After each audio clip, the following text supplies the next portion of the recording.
ఎక్కువ ఏంటంటే ఈ మ్యాట్రిమోనియల్ ఇష్యూస్‌లో పెద్దవాళ్ళు అదివరకు ఉండి ఇంట్లో పిన్నులు, పెద్దమ్మలు, మేనత్తలు వీళ్ళందరూ ఉండి చాలా వరకు ఇట్లా ఉండాలమ్మా, మనం ఇలా బిహేవ్ చేయాలి, సబ్టిల్‌గా ఉండాలి, ఇట్లా మనం గొడవలు పెట్టుకోకూడదు అని చెప్తూ ఎక్స్‌ప్లెయిన్ చేస్తూ ఉండేవాళ్ళు మనకి. ఇప్పుడేముంది, ఒక్కతే అమ్మాయి ఉంటుంది, ఒక్కడే అబ్బాయి ఉంటాడు. అంటే లిమిటెడ్ లైక్ ఫ్యామిలీ మెంబర్స్ చాలా చిన్నవాళ్ళయ్యేసరికి వాళ్ళ మదరే చెప్పట్లేదు అసలు పిల్లలకి. జాగ్రత్తగా ఉండాలి, ఇలా చేయాలి అని చెప్పి. నో డౌట్ అబ్బాయి మదర్ అబ్బాయి ఎక్కడో ఉద్యోగం చేస్తాడు కాబట్టి ఆ అబ్బాయి మదర్‌తో కనెక్షన్ ఉండనే ఉండదు. తల్లి ఎలాగో మంచి పెంపకం పెంచుతుంది కనుకే ఆ అబ్బాయి మంచి ఉద్యోగంలో ఉంటాడు, మంచి స్టేజ్‌లో ఉంటాడు. తల్లి సరిగా పెంచకపోతే వాడే గల్లీలో తిరుగుతూ ఉంటాడు.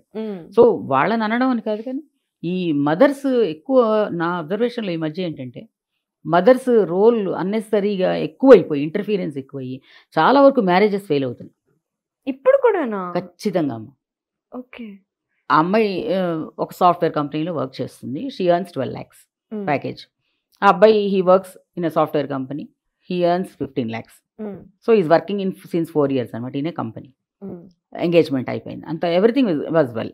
సో ఈ మదర్ ఏం చేస్తుంది, ఫాదర్ యాక్చువల్గా is the head of the family, he has to take care of all these affairs, salary ఎంత, బాబుది, ఇవన్నీ ఎంక్వైరీ చేయాల్సింది ఎవరు, తండ్రి. ఈవిడ ఆ సీఈఓకి ఫోన్ చేసి ఆ అబ్బాయి కంపెనీకి, ఏమండి మా అబ్బాయికి ఎంత వస్తుంది శాలరీ మా అల్లుడు గారికి అని అడిగి, ఇదేంటి వేరే కంపెనీస్లో 20 lakhs ఇస్తున్నారు, 4 years నుంచి చేస్తే మీరేంటి ఇంకా 15 ఇస్తున్నారా అని. ఒక సీఈఓతో నువ్వు అంత ఇంటిమెసీగా నువ్వు మాట్లాడాల్సిన ఇంపార్టెంట్ విషయం తప్పు కదా అది. So immediately he fired him out. అయ్యో, మీ పర్సనల్ ఇష్యూస్ నా దగ్గర తీసుకొస్తారా మీరని చెప్పేసి అని immediately he fired him out. He lost his job because of this lady. Okay. అంత ఇంటర్ఫీరెన్స్ ఎందుకు?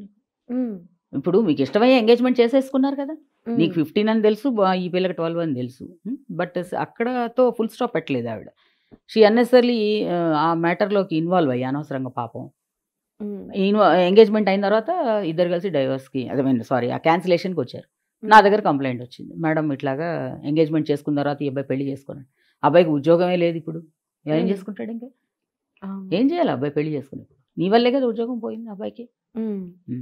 నువ్వు అలా అడగకూడదు కదా మరి. అట్లా మీరు మదర్ ఇన్ఫ్లుయెన్స్ ఎంత ఉందో చూడండి మరి, తప్పు కదా. అసలు ఆ పెళ్లి సంబంధం క్యాన్సిల్ అవ్వడానికి కారణం ఎవరు, తల్లి. లేకపోతే మ్యారేజ్ అయ్యేదే కదా. అంత ఇన్వాల్వ్మెంట్ ఉంటుంది. ఒక ఫార్ములా ఫిక్స్ చేసుకున్నారు వాళ్ళు, 1 2 3 4 5 6 అని. ఓకే. ఒక ఫార్ములా పెట్టుకున్నారు. ఇప్పుడు ఈ మదర్స్ అందరు ఏమన్నంటే దానికి ఏమంటున్నారు రీజన్, మేము అప్పుడు ఎన్నో కష్టాలు పడ్డాము, మేమేం చేసాము, ఇప్పుడు మా పిల్లలకి అలాగా ఉండకూడదు, అది ఇది అని అంటున్నారు. అట్లాంటిది ఇలా రిఫ్లెక్ట్ అవ్వాలని ఏం రూల్ లేదు కదా. అట్లాగా ఎట్ దట్ టైం మ్యారేజ్ చేసుకున్న వాళ్ళు కూడా చాలా మంది హ్యాపీగా ఉన్న వాళ్ళు, రిచ్ పీపుల్ చాలా మంది ఉన్నారు, మంచి మంచి ఇళ్లలోకి వెళ్ళిన వాళ్ళు, ఆడపిల్లలు. అవును. ఒక్కడే అబ్బాయి ఉండాలి 1 అంటే, 2 అంటే ఇద్దరే ఉండాలి, వీళ్ళిద్దరే సెపరేట్గా. ఓకే. 3 ఈజ్ 3 bedroom ఫ్లాట్ ఉండాలి ఆ అబ్బాయికి, ఆ అబ్బాయి పేరు మీద. 4 అనేది 4-wheeler ఉండాలి పెళ్లి కొడుక్కి. 5 అనేది 5 lakhs బ్యాలెన్స్ ఈ పిల్ల అకౌంట్లో వేయాలి పెళ్ళయ్యాక. 6 అనేది 6 అంకెల జీతం ఉండాలి, 6 digit శాలరీ ఉండాలి. ఇవి ఫార్ములా ఇప్పుడు ఉంటేనే మా అమ్మాయి పెళ్లికి ఒప్పుకుంటుంది, మేము ఒప్పుకుంటాం. ఇందులో ఏ ఒక్క కండిషన్ లేకపోయినా మాకు సంబంధం నచ్చదు, మాకు అక్కర్లేదు, ఇవన్నీ ఉండాలి. These are the consent. ముందు ఇవన్నీ చెప్తున్నారు, ఈ కండిషన్స్ అయితేనే మా దగ్గరికి రండి, ఏ మాత్రం తక్కువైనా మా దగ్గర రావద్దు, 1 lakh above ఉండాలి శాలరీ పర్ మంత్, ఇవన్నీ ఉండాలి. మా పిల్ల పెళ్ళి అవ్వగానే మా పిల్ల పేరు మీద వేయాలి 5 lakhs అమౌంట్. సో ఇది ఒక ఫార్ములా లాగా పెట్టుకున్నారనమాట ఇప్పుడు mothers. Most of the mothers are following this trend now. చాలా మంది ఇదే కంప్లైంట్. అన్నీ ఉండాలని ఏం లేదు కదా, ఏదో ఒకటి మిస్ అవుతుంది. ఇప్పుడు 2 పిల్లలు ఉన్న వాళ్ళు ఉంటారు, ఒక్కడే కొడుకై ఉండాలంటే ఎప్పటికవుతుంది అట్లా పెళ్ళి? అవును.